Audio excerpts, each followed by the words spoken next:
HIYANGEI NINI PANBA Ningol CHAKKOUBA NUMIT na Lakpada LAMDAM ASHIDA TUNGDU LEITADANA LEIRIBA SING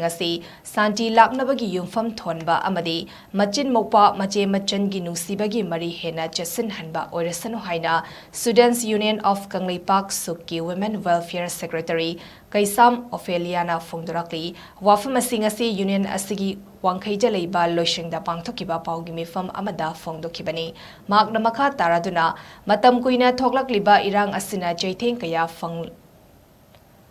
fanglaba matung Ningol oibi kayagi kaungomlaroi daba mikup asi lakpada harau tayamba fangba ohenbiu amadi numit asina lakpada lamdam asida tangdu leitadana leiriba singasi santi laknabagi yumpham thonba amadi Machin-Moupa Mache-Machan gi Nungshibagi Mari Henna Chetsinhanba Oirasanu haiki masida natana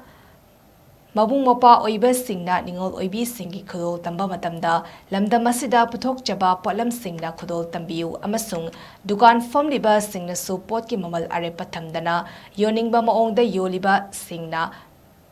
Taubiganu Amadi Mahairoi Luf Singna Potki Mamalga Mari Lerena Changsiliba Khongjang Singda Leipak Miyam na Mating Pangbiu Haina Sumyam gi Pukning Chingsilaki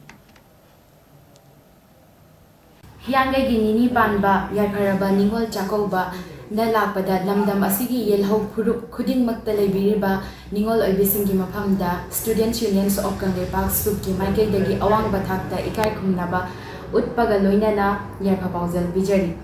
yaifaraba numit asina Lakpada Machin-Moupa Mache-Machan gi Nungshibagi ichel adu Henna Nungshibagi Mari adu Henna Chetsinhanba loinana LAMDAM asida tangdu leitadana leiriba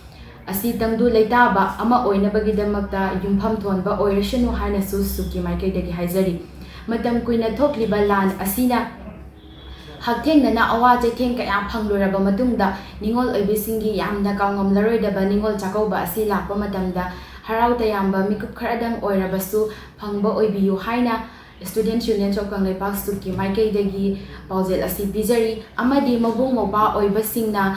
khudol pot tamba matamda lamdam asida puthok jaba potlam sing asina khudol tambiyu haina su amukasu hanna paujel asi bijari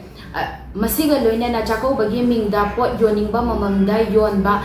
pot chaigi mamal khetabida isana hengkatningba matamda hengkatba yoningba matamda yonba asigi mayokta Students Unions of KANGLEIPAK SUK amadi